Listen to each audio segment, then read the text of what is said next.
I've known about Star Citizen since before the Kickstarter, but I backed in I can't 2013. Uh, Literally the day after they said they were getting rid of LTI. It was supposed to be a thing that was limited just for like early backers, and then they just kept selling it from that point forward because they knew it was a selling point. But I was drawn to it from the economy video Yep. and what they kind of wanted to do with that.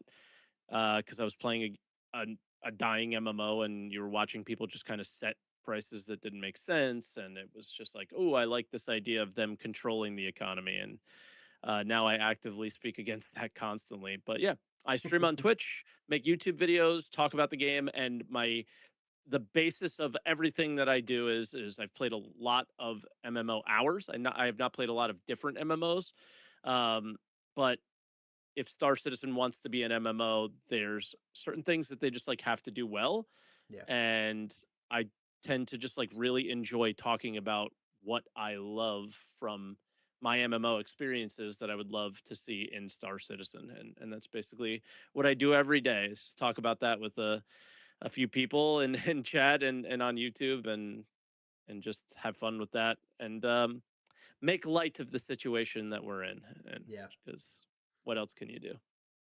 Yep. For those watching on YouTube, because this will be posted, I know we're streaming on Twitch, but for those watching on Mhm. YouTube, I will have all of his socials posted in the description. So if you're not following, he's got React channels, podcast, Answer the Call, right? That's the name? Yep. Yes. Yeah. And then his main channel, of course. So I'll have all that linked below. Make sure you give him a follow. And yeah, we'll jump right in. So for those viewers who are watching, one of the things this podcast likes to do is frame the conversation from the perspective of orgs and the meaning behind orgs in Star Yep. Citizen. And so, wanted to ask, what is your history? I know you're in an org now. What's Mhm. kind of been your history with maybe Star Citizen orgs and maybe just orgs in your gaming history as well? Yeah. So always like the first guild that I was in was like a newbie guild that was like because Okay. I was 16 years old. I was not in Star Citizen in Ultima Online. Yep.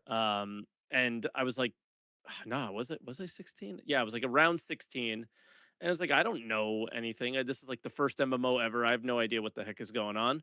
So I joined like a newbie guild, and it was the most amazing thing. It was like, oh, these people who are just like actively taking their time and teaching all of us how to play the game. This is Yeah. awesome. And that was my first experience with just interacting with anybody in an MMO. And I'm like, this is great. I was hooked. So that's what got me hooked on like MMOs. And then as far as Star Citizen stuff goes, early on, I was like, I think we all thought this was going to be something super duper special, like something like no other, right? And Yeah. it is, but I guess like in our minds, like I think we were thinking we were gonna do epic battles or things like that. So I was starting to think like, all right, if I'm going to participate in this game, I'm gonna need to be in a big org. So I joined. Oh man, I'm trying to remember the name of it. I'm looking it up now. The I think it was called the Imperium, Okay. and it was the largest org at the time, bigger than Test Squadron, I believe, at the time. And they just didn't do anything, right? And like I get it, there's not much to do, but they just didn't do anything. So I was just like, okay, I guess I'll back out and make my own and do things that I wanted to do. And so I've made my org three different times. It's called 30K Incorporated for Okay. the amazing 30Ks that we used to get. And I always wanted to be industry focused. Every MMO I've ever played, I start out doing like crafting and mining and logging and things like that. And then I get into PvP later. But that's what I wanted to focus on. And this iteration finally stuck. I think it's really, really cool what we do. Like before the podcast, we were talking about gun running with you. That's what we started with. When the FS9 was a thing that you can only find on NPCs Yep. or in loot container. Right? I guess it was just in loot containers, not NPCs at the time.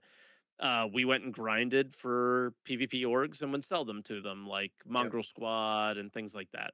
And then from there, when people would pirate, we would move the boxes when there were just one SCU boxes. And now it's, we were a part of Shadow Moses's um, world first Idris when Hathor dropped. We Oh, were nice. mining, yeah, we were mining the uh, the Quantanium. We were making the Polaris bits. We were mining the ore inside the caves while they were dealing with the PvP. And I think that that just represents that, like, that thought in my mind when I first was thinking of what Star Citizen would be. That was the closest representation of what that was Hathor. It was like all of these people jumping into a server, maxing out every server at that time probably, and all going for one thing, and huge fights and big ships. Was it a mess? Of course. But it was representing what I was hoping uh we would get, and it was, yeah, it was an awesome experience to be part of. One, just something bigger than just you, and two, uh just working together on something. It's hard to do that in this game because Yeah. there's not a lot to do. So when they gave us the opportunity to do it, uh, we jumped on it and it was awesome. Yeah, and all the Because I'm guys curious, delivered they for did sure. it really fast officially, right? It was like 2 hours after patch drop, right? No, 2 day, like 2 days, Oh, okay. because yeah, it was hard to get um a hole, and then yeah, it was hard to find. There was so much stuff to farm, and it was not something you like. Everybody knows exactly where to go, what to do now when it comes to a lot of Wicklow stuff. I Yeah. mean, it just dropped. Nobody really knew anything, so it was a kind of a surprise at the time, I would say. So we were all just like, "Let's go!" And like we had most of the Karenite, and then we realized nobody had mined any Quantanium. So it was like we're buying Quantanium at so we weren't just mining, we were trading, we were doing all sorts of stuff. We are buying Quantanium from our org members at 100,000 per SCU when they were selling for 25,000 per SCU. So that was to like motivate our own members to go out and mine and get wealthy through this and be a part of that bigger thing. Yeah. And yeah, so yeah, it was like it was a, I would say like maybe a day and a half, and Okay. most of the time was spent like dealing with the freight elevator situations. So yeah, it was a pain. I made all of Yeah. the Polaris bits. It was not fun. Oof. Yeah, we just got our, well, not just. We got a couple weeks ago our Wicklow Idris, and Yep. it was a lot. I went we did a little bit through the org, but I tried to like min max the trade market as much as I could. Yep. And so I was like buying and trading with as many people as I could and just rushing it. And it still Yep. took me a long time to do it. Oh yeah. Much more than 2 days.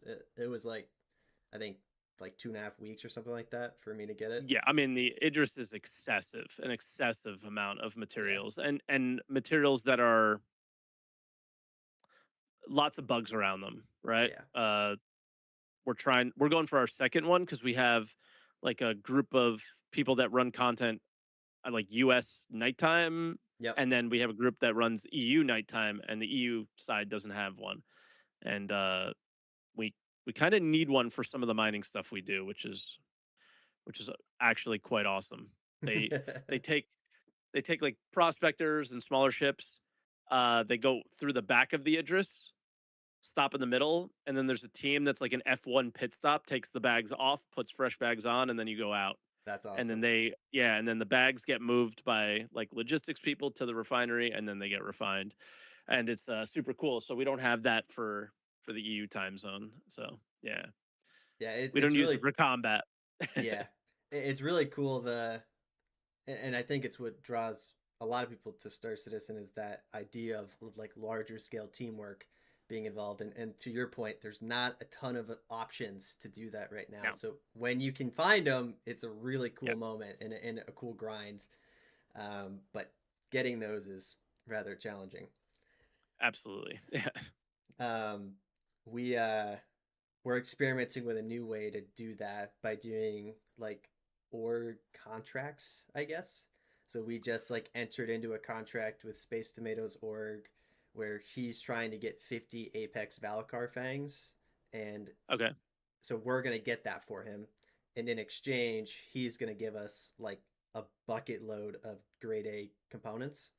Um, Got it. I'm not a duper at all. I cannot stand duping or insurance fraud, any of that stuff.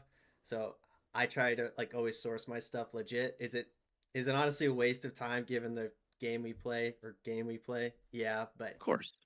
gives us something to do. So we're experimenting with that, trying some different ways to encourage activity, encourage a grind, or give something for people to do. Every hobby is a waste of time Yep. if you think of time as money or something like Yeah. that all the time, of course. Yep. But if you're playing a video game, you're you're wasting time in somebody's eyes. I think it's awesome and doesn't Yeah. feel like a waste of time to me, but somebody's gonna say it is. Yep. Well, that's a good transition to kind of talking about orgs in general and Yep. kind of their meaning in the game and what maybe their meaning is now compared to what it maybe you hope it should be. So, Yeah. talk to me a little bit about your guys' maybe struggles now as an org and maybe some pain points, and then how you are Mhm. hoping that those kind of are alleviated or solved in the future. Because it seems like we're heading in that route from CIG. It sounds like we're maybe starting to address some of these issues. Very slowly, I guess. I mean, Yeah. I think like you as a PvP org has so such an easier time because you just go out and fight, right? Whether it's fighting Yeah. your own members or fighting other people or setting up things, like you have a lot more options. Where ourselves, we want to mine and salvage and trade and craft and build stuff for people, and our content doesn't exist yet. So that's Yeah. like a big struggle that we have, is just that is like we don't have contracts. We don't have these things that are, there's no trade windows and making any of that stuff easy. So that's number 1.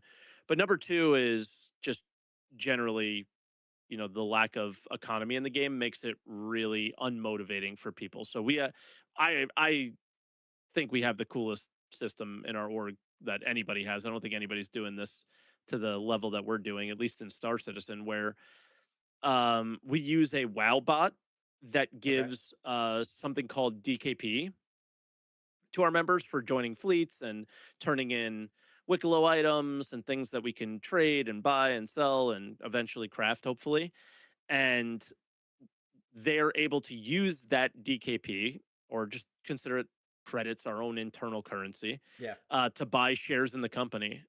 And whatever we profit every week, until more recently, until the economy went to absolute hell, we were paying out our members weekly a percentage of a large percentage of our profits, just keeping a little bit back, That's cool. and making our members rich from working together and having fun. But what happens is they're all rich now, so Yeah.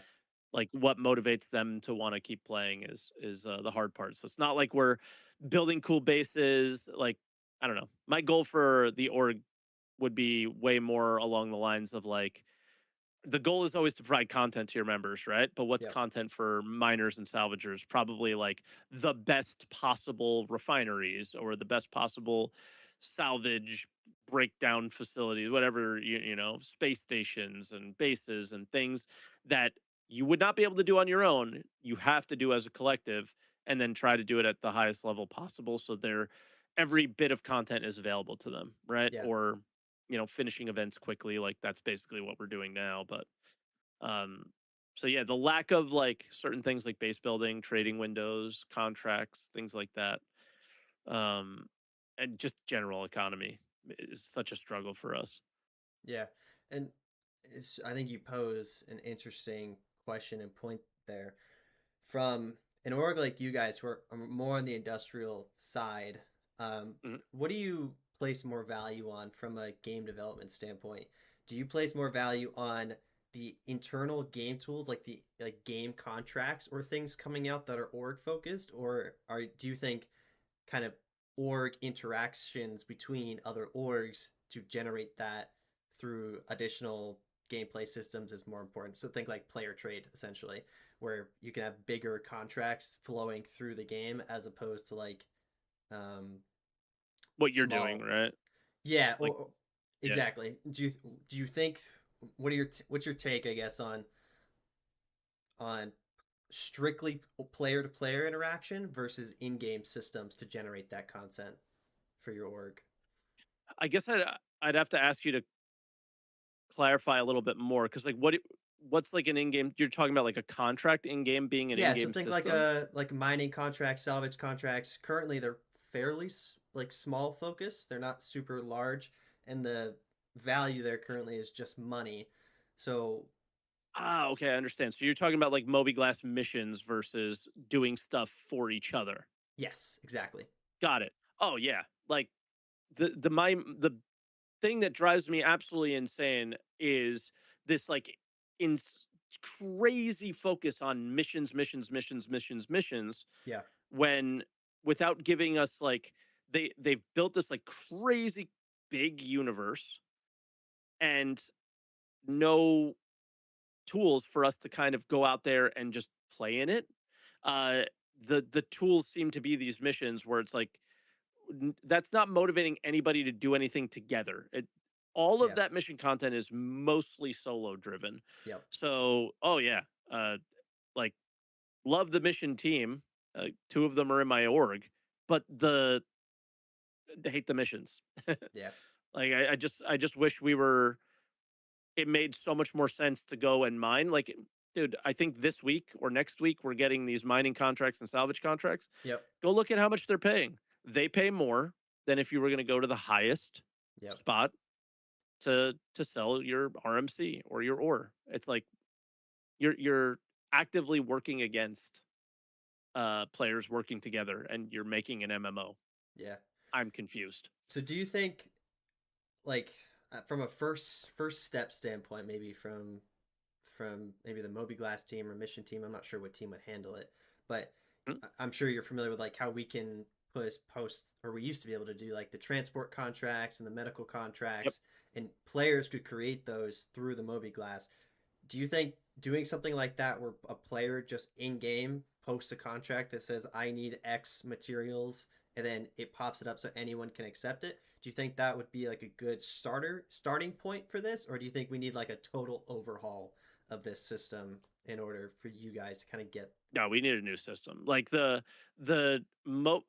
it just depends. As long as I know people want to like come together and do things together as a group, but as far as like this specific subject, I need something from here moved over there, or I want to buy a bunch of, for your example, Space Tomato wants the Valacar fangs, right? Yep. He should be able to put up a contract at Orison for 50 Valacar fangs, and anybody at Orison or the surrounding area can see that contract and go, let me fill it, and then just go fill it. Yeah. So yeah, I mean that's how I feel it is how it can should be, but fill it without having to interact with each other.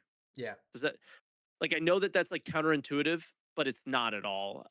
When you have things coming in, uh, and you may not physically see the person in front of you, but when you know that the world is actively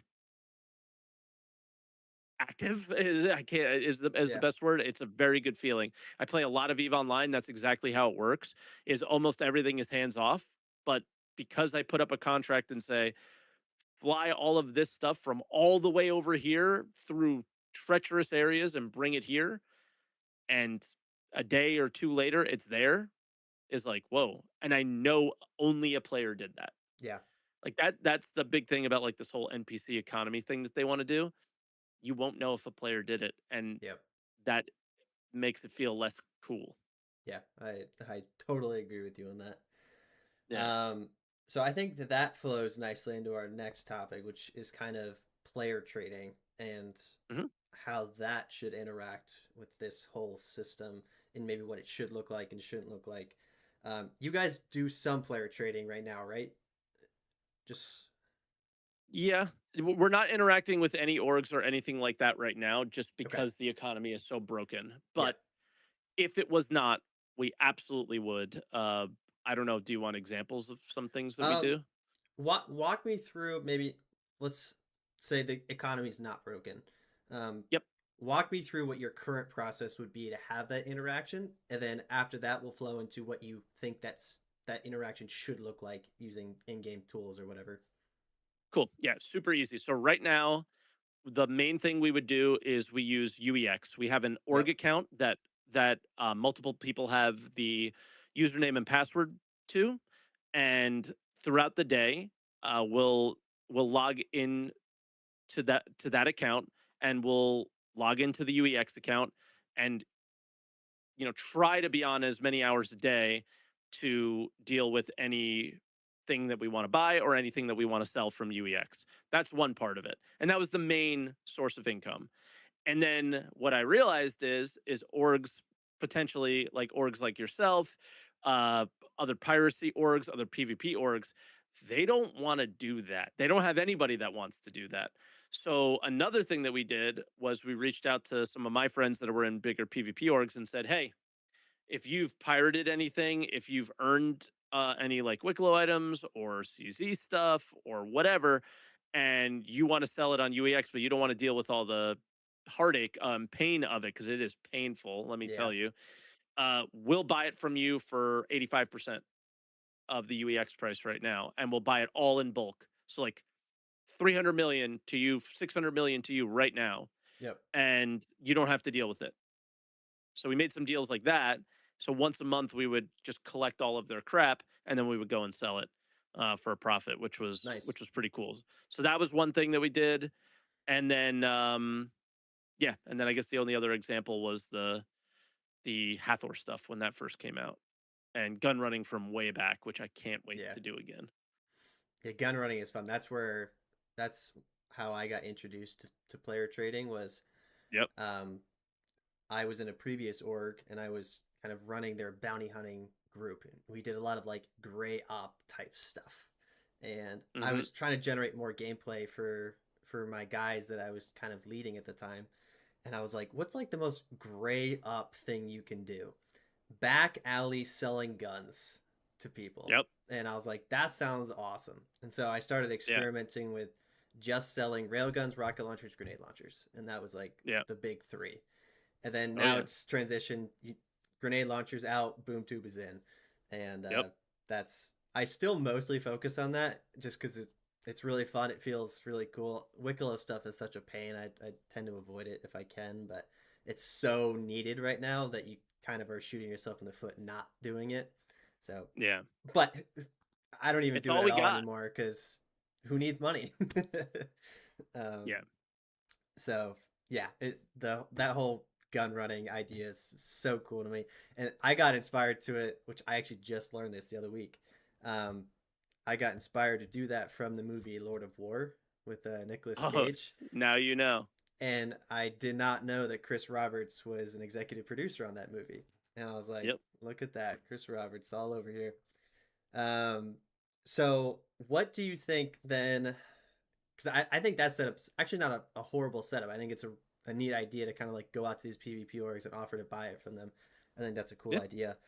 What do you think needs to happen from an in-game point of view or perspective to make those interactions not all happen on Discord?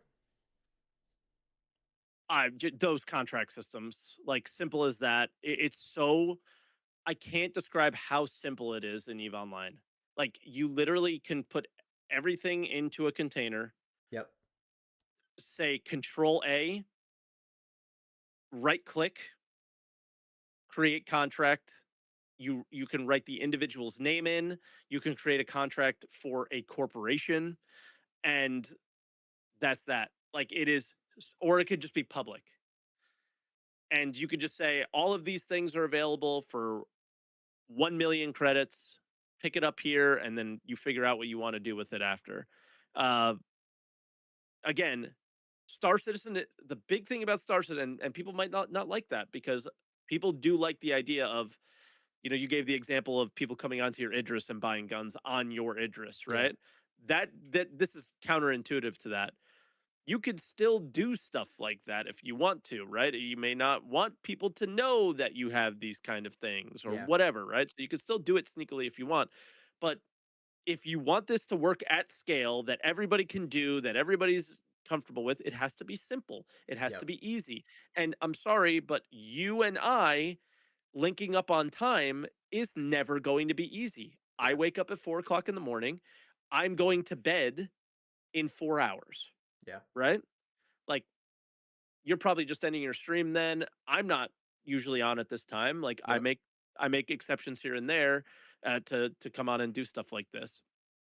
So if not everybody plays at the same times. So in order for us to do things, you need that contract system Yeah. because then I have to rely on somebody else to do that. And then I guess the one major thing that none of us have brought up yet that is paramount and epically important is I shouldn't have to share a login for to access an inventory for my org mates, right? Yeah. We should have a like a co hanger that we give access to people that we trust to Yep. interact with those things. Same Yep. with the bank and so on and so forth, right? So those kind of tools are paramount to making this work. That's probably the most important one. And then the second one is the contract stuff is not everybody plays at the same time, but we want to work together. And yeah, it would be horrible if you needed boom tubes and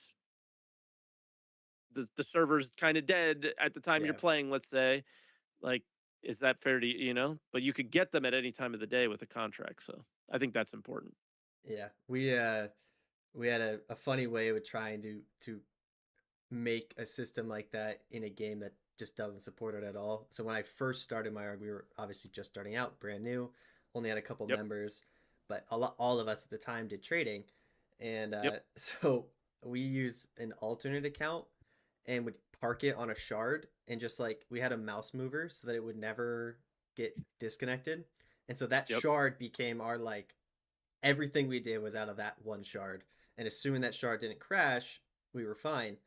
And yep, then we would park someone on it, and then we would pick a random spot, like the most random spot on Microtech or Hurston, and we would just dump all of our cargo there.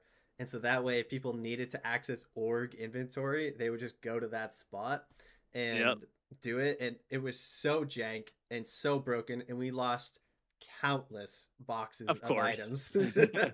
So eventually, we're like, yeah, we're done with this. But it was I agree. We absolutely need a way to access org inventories, org bank Yeah, accounts, and be able to transition that kind of stuff. Because otherwise, what are we doing? exactly. Um, cool. Well, that's we are definitely on the same page on that front. Yeah, Um, and what's interesting too, because you are right. The way I do trading currently is counterintuitive to what you just described. But what you just described is absolutely what's needed. yeah. I come from Tarkov, the flea market system. You never see each other. The flea market is fantastic. If I But could you have a know it's flea alive. market exactly, Yeah. and I would game the system all the time. Like I'd buy all of one stim and Hmm. flood the market with just that one stim when they allowed you to resell and things like that. And it was fun because you could play the market and you know you're playing with real players. Everyone who's Yep. buying your stuff is real, and everyone who's selling stuff is real. And the only thing BSG would do to change that would be to change the rarity of the item, which was I thought fantastic, and it was really cool. That's all a developer should do. Yeah, 100% agree. And if I could get a flea market type system in Star Citizen, which I know is a lot harder to do than it sounds, maybe, but like you utilizing the current trade commodity screens, like just turn one of those into a flea market and then have it tied to local inventory. And when you buy it, it moves that inventory and parks it there. And then if now the hard part is what happens when you buy it from someone? Does that item become teleported to your location, or does it stay at the location it was input at?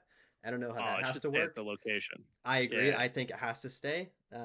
Make them go get it. But you could create a contract for somebody else to go get it and bring it to you. Yes. Yep. And that's fun. And if that's the route CIG goes, and I so hope they do, that Yeah. will be so much fun. And I honestly, I could never have base building if I had that. Base building is fun. I am extremely excited for it. Player market to me though is like the the tip of the iceberg. 100%. Um, cool. Well, we will.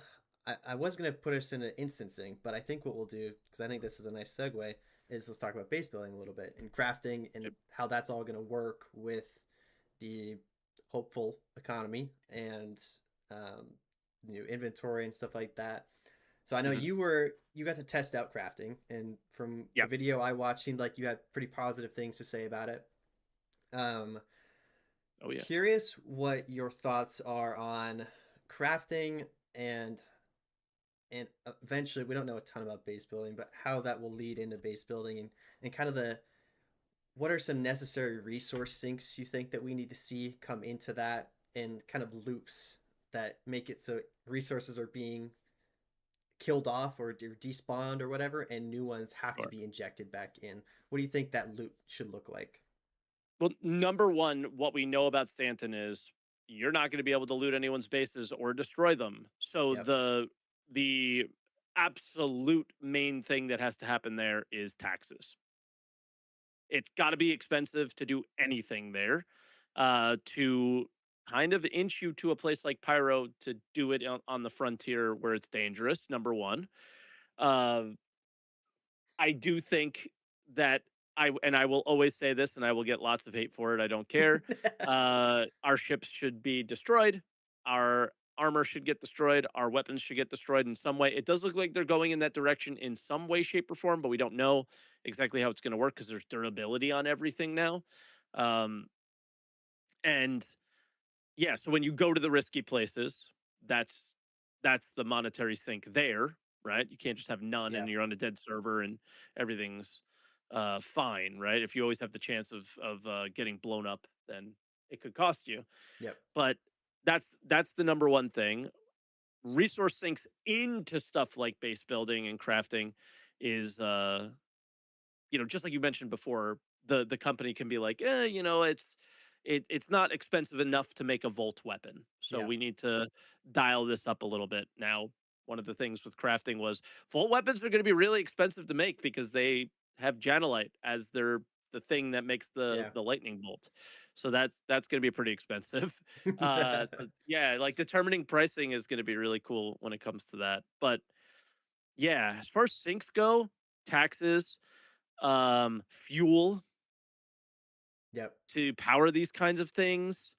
Um, I don't know. Those are the only two things that are coming to my mind at the moment. So what do you think about maybe kind of like we need crafting, like Janelite, for example, is making the electricity part of the Volt weapon. What Sure. about things? I guess you could say fuel. I think fuel is along that same line, but what Hmm. about needing other items to have base functions work? Like I know shield generators are a thing coming. What if we need a Sure. special resource to make that shield generator function Oh, beyond fuel? Do you think of that's course. smart, not smart? What like a battery of some kind, maybe? Battery or maybe minerals, like it needs to ingest a certain type of mineral to produce the energy that it needs, or I don't know. I'm Yeah, you can do whatever the hell you want. It's just a matter of is this fun? Is this not fun? yeah, And those are all things that we'll see. Like if it if it's really boring and stupid, or it's overly simplistic, or it's just too easy to make like what you need, I think, when it comes to anything like that is choice and like lot lots of choices. yeah, So um not every base should look the same. Not every base should have all right, you need exactly this many shield generators and doing and this many AA, and nobody's going to be able to touch you, right? That's the yeah, meta or whatever. I think that would be the most important thing because what it comes down to is whether it's a consumable of some sort of a mineral or a consumable of a battery, it's all going to start at the base minerals that are going to yeah, craft the tiny thing that gets turned into another thing that gets put into this thing. That's that's crafting in any game, right? And if they're yeah, not doing it that way, then I don't, they don't play games. And I know these guys play games. A lot of them were a part of, the Ultima Online days. Well, not a lot of them. They're old. The older guys were part of the of yeah, that game, and that's how all that stuff works. Is you start with the base materials, and then you just level them and level them and level them into newer and better stuff, right? Yeah. And Um, that's where a lot of that sync is. It's syncs are also time in yeah. that case. Yep. Time to Um, craft, right? yes, yes, exactly. Something I talk about all the time. Like, I think time in general in Star Citizen is too fast. I think everything happens too fast to a degree. What about Um, quantum travel? Do you think that happens too fast? no, no, Okay. that needs As to long as go. we're on the same page there, Yeah, it's quantum then travel. I In agree. fact, probably should go faster. Yeah. Now, I will say I do like that there's an element to quantum travel where there's a mini game of progression. Mhm. Like, starter players don't understand the the ship customization aspect of speed versus consumption. It even exists. Yep. It's not shown to them. Honestly, CIG's fault for not really explaining that to them at all in any way, shape, or form. But Yep. when they do find out, it is kind of a cool progression of like you start off with crap and you can eventually make it to better. Um, Yep. I'm kind of always a fan of any form of get better, as long as it's coming from in-game stuff. No pay to win stuff. Um, Yeah. I don't want to see grade A's on the pledge store. Um, but in general, I think things go a little too slow or too fast. I mean, like insurance claim time. On no planet should I be able to claim my Wicklow address in 47 minutes for 110,000 credits or whatever it is. It's ridiculous. Yeah. And Um, even that's like that's like a decent one. yeah, But like we were talking earlier is like I struggle with the PvP community here because they're always arguing about who won and who lost, but there's no like ledger to know how many kills and how many deaths happened, and it's too easy to just get right back into the fight because yeah, you just claim real quick and just go, and it's yeah, it's not good at all, especially when you can just park right next to the fight. Like yeah, in other games like EVE Online, like there's a lot of fights that happen on fronts, but you don't live on the front. Your ships that you bought or build aren't on the front. You have to yeah, bring them there, and eventually those resources run out. And when they do, you lose. You yeah, know, or theirs run out, you win. We yeah. don't have that. I absolutely agree. As someone who does PvP fleet battles multiple times a week, the number of times that we have to like either set rules saying you can't pull out Mhm. more stuff or you just live with the fact that it happens Yeah, is every fight. Literally, not a single fight goes by where you don't feel that pain in one way, shape, or the other. yeah, Um, and it's ridiculous. People now now the strategy is like our org has more Idris than we'll ever use in a single fight. Um, some are yeah. earned in game, some are bought to the pledge store, and so the smart play from anyone who wants to quote unquote win is you claim all of them to the nearest location that you're fighting at, and you Yep. lose one, pull out the other one, you're good to go. And sometimes you don't even need to worry about that. Sometimes your ship that you lost, you can claim it and have it ready to go in the same fight, and it's like, what are we doing? Yeah. um, Especially that size. That's crazy. yes, exactly. I'm more okay with like an arrow and like Gladius and light fighters, although they're the meta right now, which is another whole topic. But um, those being faster, I'm fine with. Like starter ships, especially. I think starter ships should be fast. They're they're so bad in every category that give the new players something to fly. I mean, Um, I think the claim system is the worst thing that I do ever too. maybe not ever happened in this game, but it it contradicts conflict.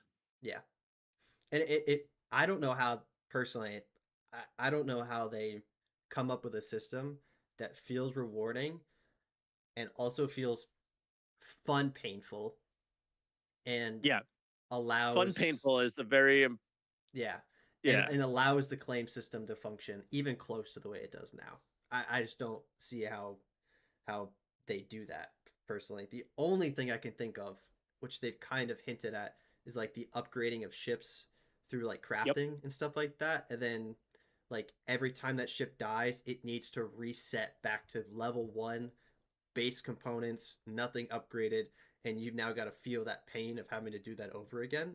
That's, I think, the closest they're going to get, because otherwise they're either not doing the acclaim system or they're Yeah. not making it fun. And it, And I would be okay with that. I still, just as somebody who's always crafted, I like crafting the original item. yeah, But the outside of that, I think that that's a good ish middle ground. It all depends again on like balancing and stuff. Cause if that yeah, original ship at a tier one level is good enough, then nobody is going to upgrade either. yeah. You think like Wicklow ships or Yeah. um, contested zone ships. Like most of the Yep. time, my F7A contested zone Hornet comes out, and the only thing I do is swap the guns. The components, I Yeah. take it. It's grade A stealth, good enough It's for good me. enough. Exactly. And that's not okay. Yeah, I mean, it's okay for the CZ one because you essentially earned it, which is weird because you earn it in every other way. But yeah, yeah. It's again, tricky. if we get yeah, if we get out of the base, because like you get a Wicklow Idris or any Wicklow ship or a CZ F7A, the the hope is those will still be base components that you'll be upgrading as well because Yeah. they're telling us at CitizenCon crafting is our main source of progression. Well, if you're making an MMO that's MMOs will hopefully last 20 plus years, how are you going to slow that progression down? That is what your Yeah, job is as a developer, is to literally slow that progression down. I yeah. don't see that anywhere. I don't see it in the crafting demo. Oh, I was really? finding 980 who knows what the distribution is going to look like when the game comes out, but in the test, it was like I'm finding 980, 990 quality stuff, like way more than I should. And maybe that was just to like, excite us, get a good Yeah, feel. And it's like, okay, well that would be like the highest level that we can get of these things. So what's that? I don't know. So it really comes down to like things that we saw at CitizenCon, where we saw them go, okay, iron and carbon, you put it together and make steel. And yeah, then it's like, okay, well, steel and something else, you put it together and make Durasteel. What is that? Because now we're layering, and now it's um it's less about the material quality of the carbon, and now yeah, it's about, okay, I got good material quality steel and I got good material quality whatever would make Dura on it, and then put those two together, and now you have good quality stuff. And now now it's like, all right, it makes sense to like go out and find the best of these things. And yeah, and hopefully it's not just mining and salvage. Hopefully it's NPCs dropping certain quality items yeah. or that are needed for crafting. Hopefully it's in salvaging as well. I I begged, I spoke to Torsten, showed him Eve Online. I know he knows people that work there and stuff, and I was just like, please look at salvaging for Eve Online. You're so close to this. It's good. And I don't know, we're not doing it that way. And I'm looking forward to seeing how they do it, because they said salvaging would be like the opposite of crafting, Yeah, where you like just break it down and get the materials that it's made out of. But I'm fingers crossed hoping, because how Eve does it is you salvage a ship and you get like uh one of the items might be the like a screen or a okay. trigger, like things that would definitely be part of the crafting of a ship, but not just metal, right? Like Wasn't just the the original components, like the original materials to make it. correct. It's just Yeah, like also going to the junkyard and taking pieces out yeah, and using them for that. And then there's two levels of that salvage in Eve Online. So there's like broken circuit boards, yeah, and then there's like good circuit boards. So then you have like different qualities, and it's used. And so now you end up with, I think the best example is you're a PvPer. Are you going to salvage, right? You don't want to salvage, do you? But nope, you want these ships. yep, So you need me, but hmm, I need you to buy them, or I need you to protect me when I'm salvaging. And yep, now we don't have skills, so I can't be like Well, you chose to do all the PvP skills. I chose to do all the crafting skills. Now it's just a matter of you don't want to take the time to do it. I'll take the time to do it. And Yeah. that's how we connect and become friends in the game or alliances and things like that. Yeah. So, Um, that is it. That whole dynamic, I think, is really interesting. The whole dynamic of like, you do some things, I do other things. How do we mesh? How do we work together? How do we, yeah, or do we even need to? Like, I think some orgs are big enough you don't I'm even need to do scared. that. Yeah. I'm And scared we're not going to. yeah, and I am too.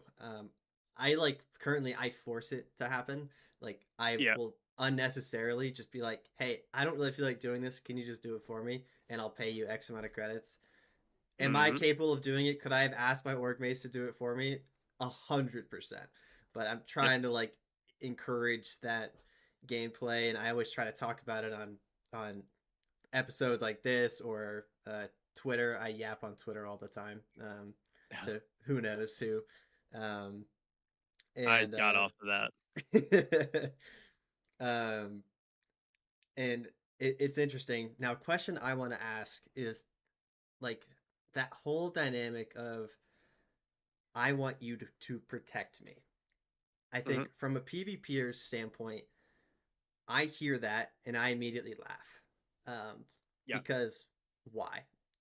Reality is 99, 98 times out of 100, you're never going to need that. And Yep. so that dynamic of like, what does the game need to do to make it fun and engaging for both sides? Because I think something we've struggled with, and I struggle with this like in our arms dealing events, for example, um, we have a massive amounts of people that will come and protect the space. And we always struggle when we don't get attacked with boredom. Boredom is like Yeah. the number one concern. And so I'm curious, what do you think needs to happen to make it engaging for both sides of that aisle? Because I think there's a lot of weaknesses in that current system of orgs trying to work together. And Yeah. I 100%. personally don't know if I don't really have a ton of ideas on how to make that more engaging. So I'm curious if you've given that any thought or if you Oh, yeah. have any thoughts on that. It's simple. It's super simple. They have to provide enough content in a a small distance for people to enjoy themselves in. So, for example, your org needs to be based out of Hurston, and there's enough content where you guys are constantly doing content in Hurston, and that's it. Nowhere else. Because when the guys are mining on Aberdeen, Yep. then they can call, and this is something very cool that could be in the chat window stuff that is coming relatively soon is if somebody like there's things called standing fleets in uh big huge alliances in EVE Online, and Yep. it's a bunch of dudes just sitting in voice comms talking, doing nothing, waiting for something to happen. I don't necessarily think we need that. You could go do something else to keep yourself busy. If you're a combat pilot, you can be pirating, maybe trying to find somebody or whatever, right? And then the miners are mining, and when they say, what is it? In Eve, you just type three W's, and that means like warp to me, warp to me, warp to me. I'm being attacked. So all they do is type three W's, and all we have to do in Eve is right click on them, set destination, or right click warp to member if we're in the same system, That's things like cool. that. And you just go, and it's much faster. Also, one of the things that Eve does is ships have larger ships have a lot more health. They have tools that they can lower the amount of damage that's done to them for a period of time to allow people to get to you to save you. Where Star Citizens, a lot of ships do not stay alive long enough, even if you were just out one little quantum jump away, you might not be able to get to the mining ship or the hauling ship to save them and protect them. So I think you need to be within close vicinity of each other and reasons to stay within close vicinity. And then you need to have I again might get some hate for this, but I think industry ships should have a lot more health, maybe no guns, at all, no PDCs, nothing like that, just a lot more health and the ability to call in for help because you don't want people escorting you. That's horrible gameplay. Yeah. But if you have people that you can call when you get in trouble and they can get to you, then that's huge. So if you're all in the same party and somebody just types www, it's like boom, everybody set their destination to that person and go. Like you kind of have those tools now, and it's just a matter of being able to get there quickly enough before they die, Yeah. right? So that's why you can't be in Pyro and save somebody in Stanton for sure. You can't even be in Orison and save somebody at Hurston. So Yeah, you I have was to have just about to say that is you even the number of times we've had fleets do that before, where some of the bigger PvP orgs will just be like, "Hey, we're doing this. Hang out in our system or near us, and we'll let you yep, know if something happens." And the number of times that we've needed those people, we send out the call, and the travel time for them to organize and get to us, the fight's already over, yep, and that is a struggle point. That sounds like a really cool system. I've never played. I've played E for like 30 minutes or 60 minutes. So I yeah, basically have zero understanding of Eve, but I've watched your streams and you play it a lot, and it sounds like they're doing a lot of really cool stuff to work with that system yeah, of players interacting with each other, and it sounds really cool. And I do hope Star Citizen takes a lot of that feedback from people like you and other Eve players to bring that into Star Citizen, because I do think it would be immensely helpful to. yeah. Why not do stuff that works, right? Yeah, exactly. We don't It, need the, we don't need to we're reinvent the talking wheel. exactly, and when we're talking about how like this is a problem that doesn't work. Like you can't have this world where you want to create conflict between players, but not have uh, the wolf always win the fight against the sheep. Yeah. There has to be ways to get out, right? There's no like um really simple solution to a mantis Yeah. bubble, right? For a mining ship, for example. Whereas, like again, in a game like Eve, you can fit certain things that nullify those. So there's options there, You but you do lose this, I do this. capabilities. Exactly. So that kind of stuff is there's not enough tools for them. And that's why the tools always self-destruct and then go write a Spectrum post and complain about it or something, right?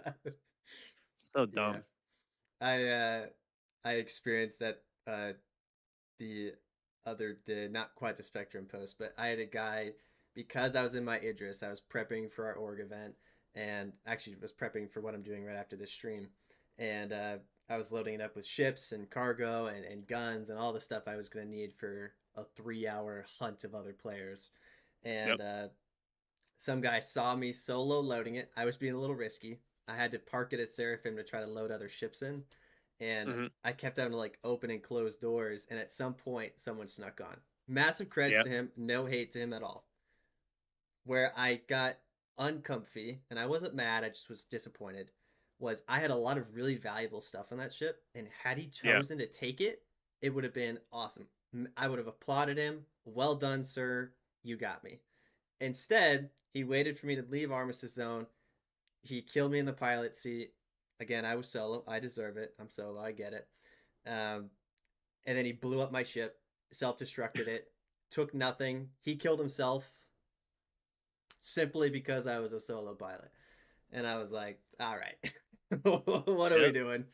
Um, and I was telling him, I was like, man, that would have been so cool, like such a cool moment for you, and honestly for me too, because I fully respect that gameplay loop of piracy, and I've done it myself.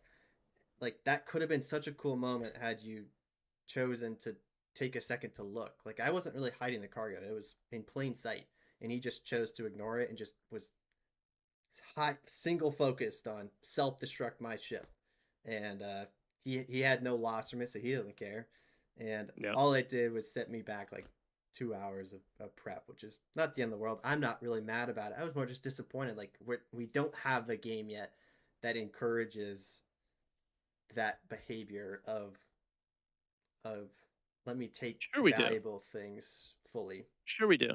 You're take like so I thought you were going the other way. Like we don't have a game that because like people just will do it because they can, Yes. right? Yeah. So you have that, and that's fun for them, Yep. and that's it. Like you are playing a game Salt that farming. is there's two other people, and it's all content. And you might not think that the content for him was entertaining or fun or as cool as it could have been, but it's what he wanted to do. Yeah, for sure. That's it. Um, That's the beauty of all of it. yeah, and I think that there is I would something to still be hate the said. guy, Yeah.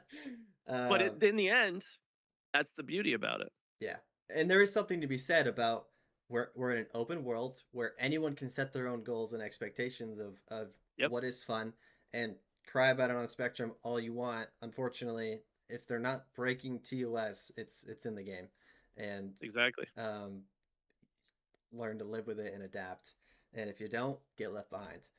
Um, and yeah, it's all interesting. But on the topic of kind of PvP, I want to stay here a little bit. I know we're getting close Sure. to an hour, so I don't want to keep you much longer. Okay. Um, when it comes to, we're gonna see if we can tie this back into the economy, large scale Mhm. economy, PvP and the economy. What do you think that relationship needs to be? I know that's a very broad question, but what are maybe some things you think needs to happen on the PvP front in Star Citizen to encourage that usage of the economy, the impacts to the economy, hopefully like prices Yeah. rise and fall based on PvP interactions. What are you maybe some interactions you think there? Well, number one, like PvP content is like ego, right? That's Yeah. basically what it all is. Is I outsmarted you or you're dumb and I beat you. It's all just gonna be ego stuff. So in order to and it's usually very min maxy, right? So I think that's where the material quality thing comes in. I need the to get that extra 1%, 2%, better fire rate or better damage or whatever, right? But then also, how do you get those things? Yeah. Everything that we heard at CitizenCon, Pyro's going to have better material quality. That's where there's no rules there. So that's where all the PvP kind of should be happening. And then, all right, well, what kind of tools are we going to get to figure out where the good resources are? Is everybody going to have this information available? If they do, then everybody knows where the good stuff is. Yeah. Are the bigger orgs going to try and take over that? Are other orgs going to start working together to say, you know what, screw that bigger org, we want these things? Yep. And yeah, and then you need crafters and PVE players to deal with that stuff, because if that's really how it is, then it's going to be a 24/7 protecting those assets or trying to gain control of other people's stuff. Or I guess what we saw at CitizenCon was a lot of trying to gain control of the Space shields station. Yeah. to protect yourself. Um, because you can make a base on the ground, but then each week you have your planetary shield, so you can get a refinery down or a mining extractor down to get this really good material, and you can protect it for that week. And then you know you have to get it to Stanton or somewhere safe Yeah. after that, and people will know where that base is, maybe. So yeah, there's all sorts of things that can happen. I don't remember the original question if it was like PVE players and PvP players. How do we get them to work together? It was how do PvP players need to affect the overall what we hope becomes the economy? What Oh, I are mean, they're the hardest core people usually, right? So they're the yeah, ones putting lots of hours in. They're the ones who want the best stuff. They're the ones who are going to need the best stuff. And it's not just PvPers. It could be if the worm fights ever get more intense, or some of the other PvE content gets more intense, that where you need higher level gear in order to do it. That's how we work together, right? It's the same yeah. concept, different content. That's at the end of the gun that's being fired. But I think that's really what it is. I just hope conquest, territory control. I hope there's a limited number of space stations that can be built, and we fight over the ability to control them or something in certain systems. Maybe not in a Stanton or a Terra, but um, yeah, that's what conflict needs to happen, and conflict will drive every aspect of the economy because the conflict is what will It needs to be expensive but consume. rewarding. Yeah, and the rewarding is the ego stuff, Yeah. and then the expenses are all there. And then the best thing is if it's truly a good player driven economy, the all the money goes to the players, Yeah. not to an NPC. Like I say this all the time on my YouTube videos and my stream. Star Citizen seems like a really awesome game for the NPCs. They do Yeah. all the cool stuff. We don't get to do anything fun Yep. in comparison, at Absolutely. least. Um, it it's interesting talking about you mentioned the conquest and territory control. Um, and this will probably be one of the final topics we touch on is Sure. how to like that's a huge concern of mine. I'll briefly touch on my concerns with the CitizenCon base building aspects. I'm quite concerned about the Terra and Stanton like blanket safety net that Yep. gets thrown on them. I think for one, you have territory problems, uh, and like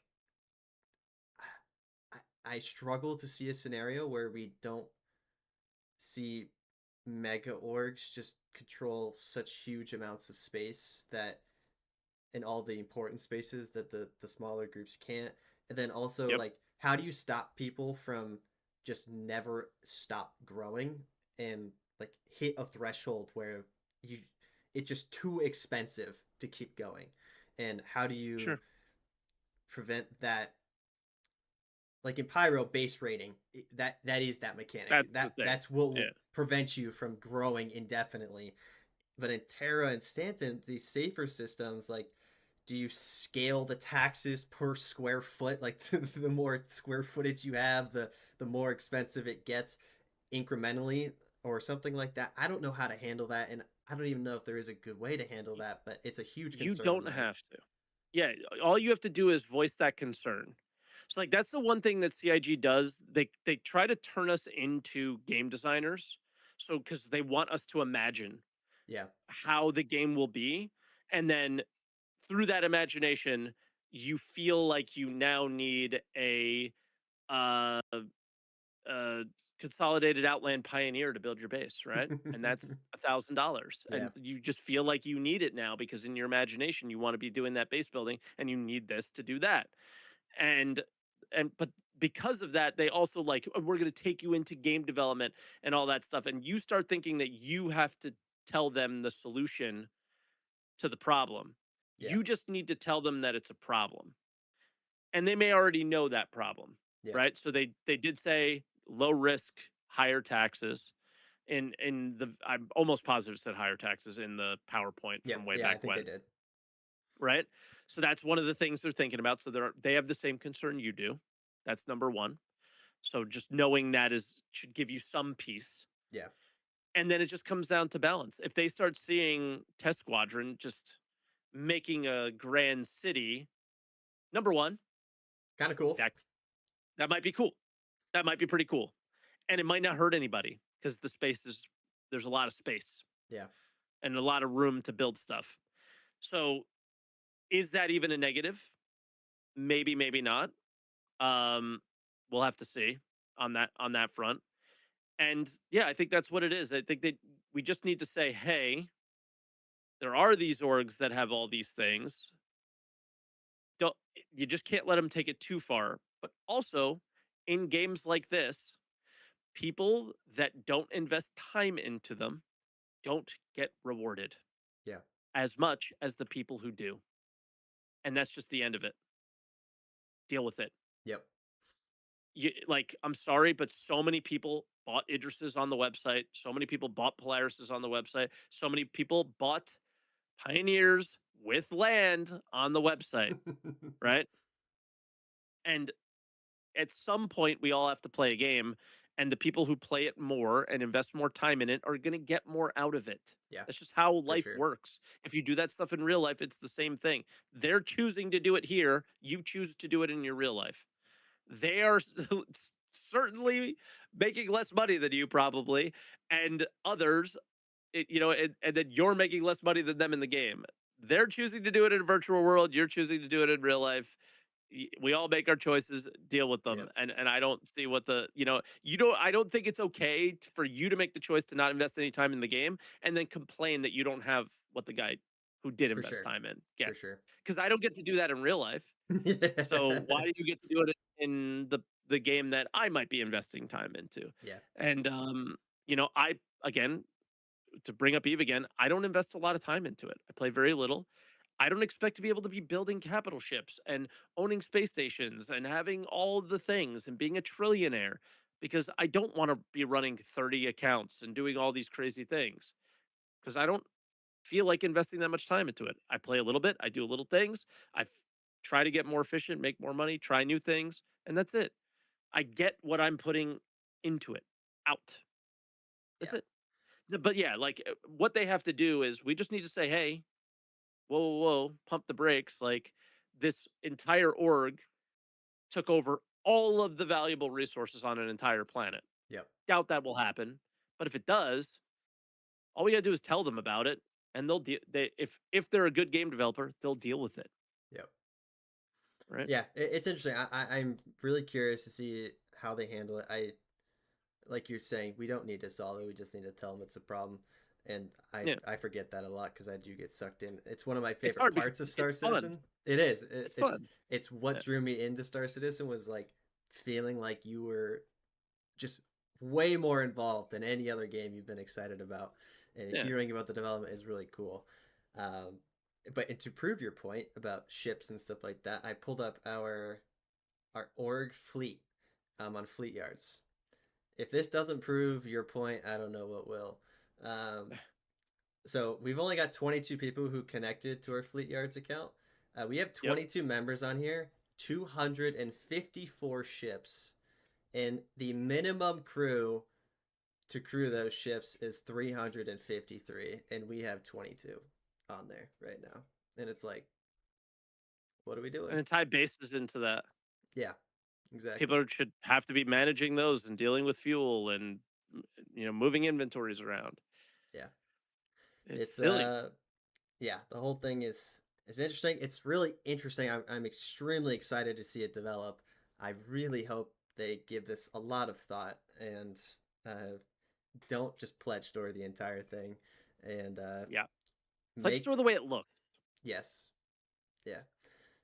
Pledge store the way Yeah. it looks to your heart's content. I don't care. Fortnite, Yeah. Fortnite it to your heart's content, honestly. But don't. I shouldn't be able to buy some mining module for my base that's only available on the pledge store for 6 months. No, I would love to see just pack after pack after pack of styles. Yes. So like there's three hangar sizes, there's three refinery sizes, there's three whatever sizes, but they just within the metrics of all those sizes, they just dial them in and make them look different. And Yep. then you just choose your style, mix and match, and all sorts of stuff, right? And they'll make they could sell that stuff for as much as ships probably and do with some ships, not Idris's, but Yeah. yeah, and then they could do well. Yeah. Awesome. Well, we are about at that time, folks. I don't want to keep him much longer. So thank you very It is much dinner for, time soon. yep, thank you very much for coming on. I think it was a great conversation. For the I viewers enjoyed it. watching, this is our first time formally getting to chat. So Yeah. I really enjoyed it a lot. I think you have a lot of really great takes, and I hope CIG listens because I think we need They more don't. people voicing. Yeah, we need we need more people voicing these types of concerns. I don't see enough of it in the space thinking about some of these problems and thinking about the real ramifications of some of them. I think we see a little bit too much glazing, um, or maybe a lot of A little bit. Yeah. it. Wow. But yeah, viewers, if you're not following SaltEMike, do so. And on YouTube, make sure you give him a sub, follow on Twitch. I'll have his Twitch, YouTube's, all that kind of stuff in the descriptions. And thank you very much. And what we'll do to close it off, one final thing. Mhm. Let me pull it up here. We like to get one viewer question, and I saw an interesting one in here. So this is from an org mate of mine. He said, when Mhm. it comes to base building and crafting, do you think CIG will incorporate offline degradation of items after games like Dune and others have tried it and it's had a negative impact? I don't know. I think they want to do it's very clear they want to do something like that. Like they have it's to me they've come to the realization that things need to die in order for if they really want people to create new things or more things. So I don't I don't know how Dune does it because I refused to play that game because I played Conan Exiles and I knew the developer was going to ruin that game for sure after playing that. But the so like I'm assuming things degrade just randomly over time. That seems It's pretty yeah, dumb it's to me. time based. They kind of have like a taxes system where you need to like keep putting stuff in, and if you don't, the base just Oh, starts so it's like Rust. deteriorating. Yeah, Yes, Rust it's does that, similar. right? It's Yeah. similar. I mean, if it works in other games, you could argue that it would work in this one. It just comes down to is it fun? Is it not fun? Will it work for us? It could, right?